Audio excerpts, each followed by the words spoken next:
สวัสดีครับพ่อแม่พี่น้องที่เคารพรักทุกท่านตอนนี้ใกล้จะ4 ทุ่มใกล้จะปิดร้านแล้วพี่น้องก็เลยมาเว้ากับพี่กับน้องเขาเป็นร้านขายของนะพี่น้องเขาจัดได้เขาก็ว่าเขาจัดดีหรือว่าเขาขายของดีแล้วก็ตอบสนองลูกค้าได้หลายเนาะเขาก็คิดของเขาไปเองแต่ว่ามันมีอยู่มื้อหนึงพี่น้องผมย่างไปซื้อของร้านอื่นไปซื้อของอยู่ของกินแหละ ได้ยินลูกค้าเพิ่นทันได้มาซื้อผมหรอกแล้วเพิ่นก็บ่ค่อยเข้า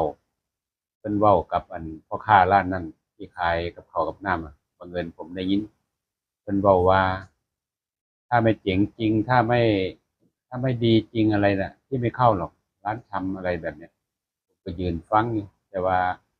ก็บ่ให้เพิ่นฮู้ตัวดอกก็ฟังเพิ่นเว้าก็คือพอฟังคำเว้าเพิ่นแล้วมันก็ทำให้เราเนี่ย เอ่อฉุกคิดขึ้นมาหน่อยหนึงว่าแสดงว่าไอ้ที่เฮาว่าเฮาดีไอ้ที่เฮาว่าเฮามีของหลายอย่างตอบสนองลูกค้าได้หลายเติบเนี่ยมันยังบ่ถึงมาตรฐานของคนผู้นั้นที่เพิ่นเว้านะเพิ่นว่าของเพิ่นนี่ต้องแกงน้ำปลาเนี่ยเฮาก็มีทิพรสปลาหมึกหน่อไม้เพิ่นก็บอกว่าเพิ่นบ่กินเพิ่นกินยี่ห้อหยังล่ะชื่อเป็นภาษาอังกฤษพู้นล่ะเฮามีน้ำมันพืชน้ำมันถั่วเหลืองน้ำมันปาล์ม เพิ่นก็ว่าเพิ่นบ่กินเพิ่นกินเนยกินหยังเวลาเพิ่นทอดโอ้เพิ่นก็แสดงว่าเฮาตามลูกค้าบ่ครบมันบ่ผิดที่เพิ่นสิเว้าจั่งซั้นดีแล้วเพิ่นเว้าให้เฮาได้ยินนะเฮาสิได้หามาขายถ้าเพิ่นเข้าร้านเฮาก็ถือซะว่าถ้าผู้นี้เข้ามาก็แสดงว่ามาตรฐานของร้านเฮานี่ก็ขยับขึ้นอีกระดับหนึ่งเพราะว่าผมจำได้คนผู้เนี้ยเคยมาซื้อน้ำผมเทื่อหนึ่งแล้วก็บ่มาอีกเลยก็แสดงว่า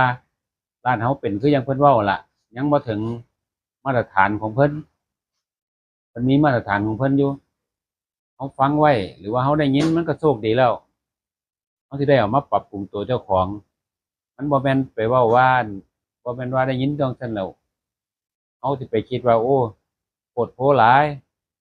เคยกินจั่งซี้มาก็คุมื้อเนี่ยพอดีขึ้นแหน่ก็บ่กินแล้วเนาะเคยกินตาหน่อไม้ก็ไปกินอิหยังล่ะของยี่ห้อฝรั่งพู้นน่ะผมก็เลยว่านั่นน่ะผมสังเกตว่าผมเปิดมา2-3 ปีเนี่ย เพิ่นมาซื้อน้ำผมเที่ยเดียวอีหลีคนพูดเนี่ยครอบครัวนี่พี่น้องครอบครัวนี่มาซื้อน้ำผมเที่ยเดียวแล้วหลังจากนั้นก็มาย่างเบิ่งซื่อๆแล้วก็บ่บ่เข้ามาอีกเลยบังเอิญไปได้ยินเพิ่นเว้าจั่งซั้นล่ะเราเป็นพ่อค้าอดเอาพี่น้องสู้เอาหามาขายโลดอย่าไปคิดน้อยคิดใหญ่จังซั้นล่ะขอบคุณหลายๆที่กดไลก์กดแชร์ขอบคุณหลายๆที่